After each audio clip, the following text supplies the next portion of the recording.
So for the second week in a row, I've gone to go see an unbelievably bad and stupid action movie after work on Friday featuring Ruby Rose, which actually has me nervous because she's in John Wick 2, which comes out in a couple weeks.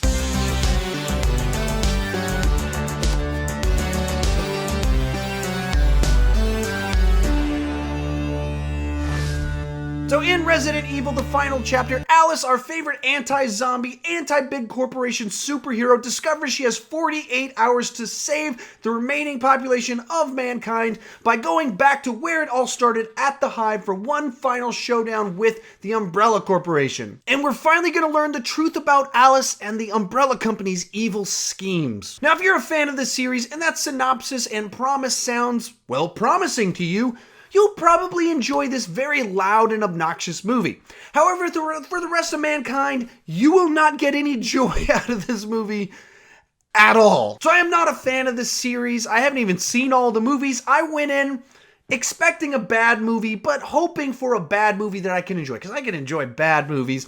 Unfortunately, while this movie offered lots of action, it did not offer enjoyable action at all. It was more like barf-inducing. If you go see this in 3D, just bring a puke bag. Just trust me on that one. So let's talk about the good in this movie.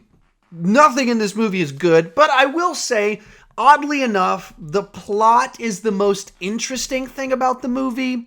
And the plot's not good, but there's some interesting ideas in the mix where you go, okay, there's at least some big ambition and some twists and turns. And the character moments, when there's maybe one in the whole movie, it at least has some emotional pull, and you can see why this would be something they'd put in the movie. That's it for the good. And I'm not saying there are good character moments or the plot is good. I'm just saying that's what's best out of the crap. So with the good out of the way, let's talk about the bad. This movie has no characters in it. Now, obviously, there are characters. There are actors that look different from one another. Then some are on the good side, some are on the bad side. But there's no depth of character to almost any of them. I mean, I guess you have some little reveals and slight motivations for our lead, Alice. And then you've got some slight motivations for our main bad guy man.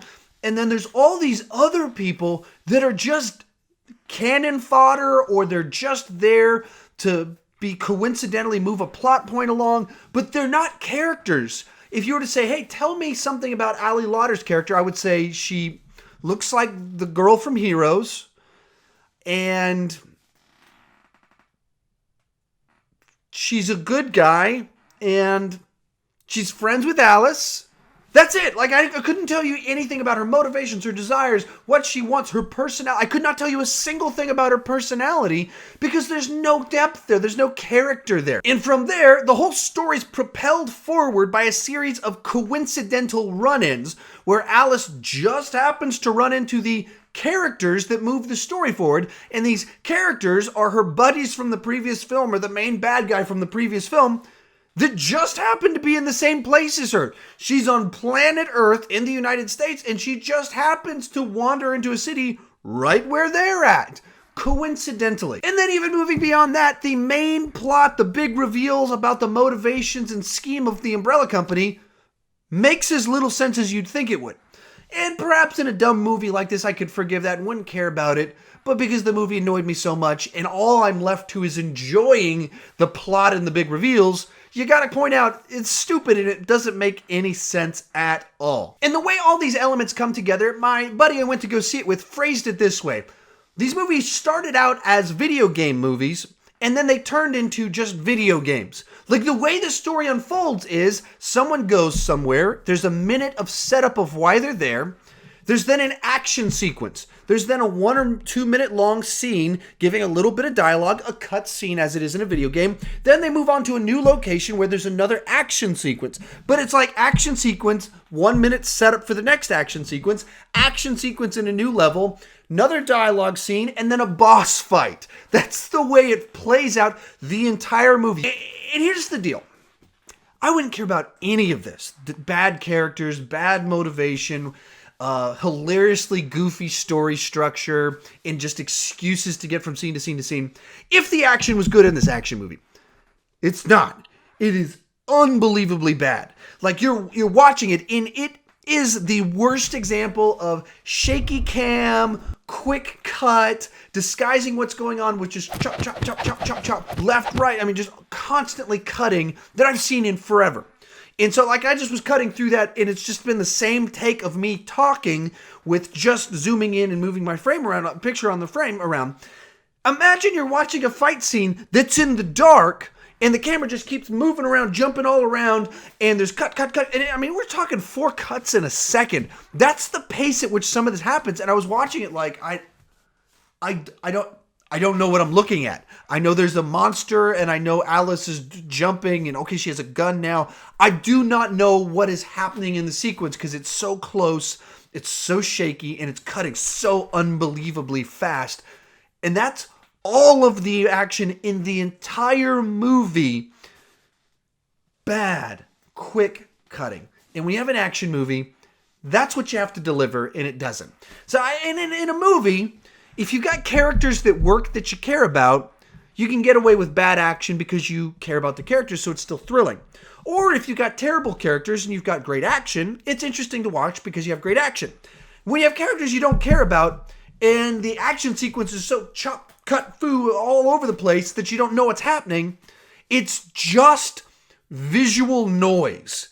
And seriously, I'm being honest when I say, if you just make 2 kind of changes to this movie, they're big changes, but 2 changes.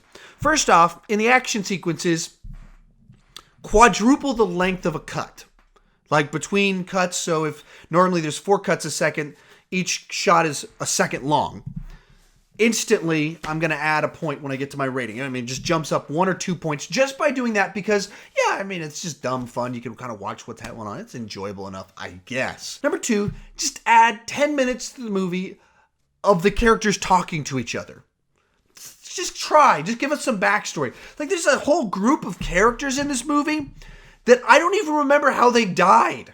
Like, I don't know where they went. I remember they raided this building and fired explosions, and they kept going in, and then all this stuff happened, and then at some point in time, they make some comment where, like, you're the last one left, so it's you, or something like that, and I went, wait, did everyone else die? Like, I didn't remember because I couldn't remember any of the people. That's the movie.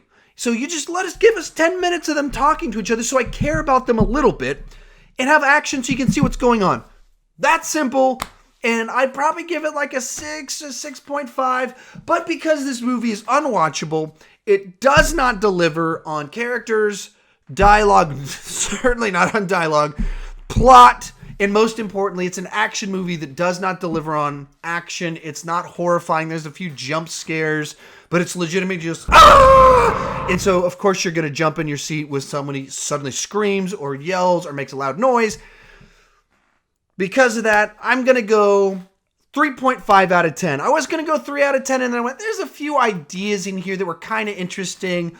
The final resolution, it kind of made me go a little bit like, oh, like it had just a little bit of like, okay, the emotion of this works just enough for me to give you 0.5 extra on it. It's a, I guess, slickly made movie that's incoherent visual noise for an hour and a half, and then the credits roll. If I'm being honest, I can't recommend this really to anyone other than hardcore fans of the series. I can't imagine I'd watch it again. It's not enjoyable to sit through because it's just visual noise. It's not dumb fun. It's just so quick cutty that all the joy's taken out of it.